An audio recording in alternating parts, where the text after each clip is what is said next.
तमिलनाडु की स्टालिन सरकार ने 13 मार्च को पेश किए गए राज्य के बजट से रुपए का सिंबल बदलकर तमिल भाषा में कर दिया, जिसके बाद बीजेपी लगातार डीएमके सरकार पर हमलावर है।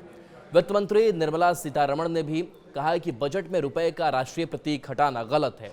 यह भारतीय एकता को कमजोर करता है और क्षेत्रीय गौरव को बढ़ाने के बहाने अलगाववाद को बढ़ावा देता है। बता दें कि नई शिक्षा नीति एनईपी और ट्राई लैंग्वेज पॉलिसी को लेकर तमिलनाडु और केंद्र सरकार के बीच विवाद चल रहा है। वित्त मंत्री ने इसके अलावा ये भी बताया कि तमिल शब्द रुपाई की जड़ें संस्कृत शब्द रुपया से जुड़ी है, जिसका अर्थ है गढ़ा हुआ चांदी या काम किया हुआ चांदी का सिक्का। यह शब्द तमिल व्यापार और साहित्य में सदियों से गूंजता रहा है और आज भी रुपाई तमिलनाडु और श्रीलंका में मुद्रा का नाम बना हुआ है। असल में Indonesia, Maldives, Mauritius, Nepal, Seychelles और श्रीलंका सहित कई देश आधिकारिक तौर पर रुपया इसके समतुल्य को अपनी मुद्रा के नाम के रूप में उपयोग करते हैं। बीजेपी तमिलनाडु अध्यक्ष के अन्नामलाई ने ट्वीट करके स्टालिन को स्टूपिड कहा। उन्होंने लिखा कि रुपए के सिंबल को तमिलनाडु के रहने वाले थिरु उदय कुमार ने डिजाइन किया था। वे डीएमके के पूर्व विधायक के बेटे हैं। तमिल द्वारा डिजाइन किए गए रुपए के प्रतीक को पूरे भारत ने अपनाया, लेकिन डीएमके सरकार ने राज्य बजट में इसे हटाकर मूर्खता का परिचय दिया है। मुख्यमंत्री एमके स्टालिन और केंद्र के बीच नई शिक्षा नीति पर तकरार जारी है। इसको लेकर संसद के बजट सत्र में भी काफी हंगामा हुआ। संसद के बजट सत्र के पहले दिन से डीएमके के सांसद नई शिक्षा नीति का विरोध कर रहे हैं। वे शिक्षा मंत्री और सरकार के खिलाफ लगातार प्रदर्शन कर रहे हैं।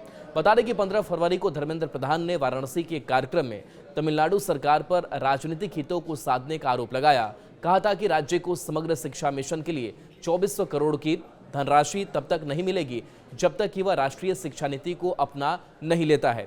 फिर 18 फरवरी को चेन्नई में डीएमके की रैली में डिप्टी सीएम उदयनिधि स्टालिन ने कहा कि धर्मेंद्र प्रधान ने खुलेआम धमकी दी है कि फंड तभी जारी किया जाएगा जब हम ट्राई लैंग्वेज फॉर्मूला स्वीकार करेंगे, लेकिन हम आपसे भीख नहीं मांग रहे हैं।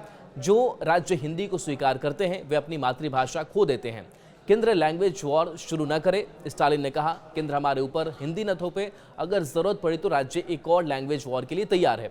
बता दें कि 3 लैंग्वेज फॉर्मूला ये है कि छात्रों को 3 भाषाएं सीखनी चाहिए, जिसमें कम से कम 2 भारत की मूल भाषा होनी चाहिए। जिन राज्यों में हिंदी प्राइमरी लैंग्वेज नहीं है वहाँ रीजनल लैंग्वेज और इंग्लिश के अलावा हिंदी का इस्तेमाल होना चाहिए। नेशनल एजुकेशन पॉलिसी ने कहा कि 3 लैंग्वेज फॉर्मूला के इम्प्लीमेंटेशन में फ्लेक्सिबिलिटी भी होनी चाहिए। ज़्यादातर राज्य अपनी रीजनल लैंग्वेज को बढ़ावा देना चाहते हैं, लेकिन ये ध्यान रखने के लिए कहा गया है कि 2 मुख्य भाषाएं भारतीय भाषाएं ही रहे तो ठीक है।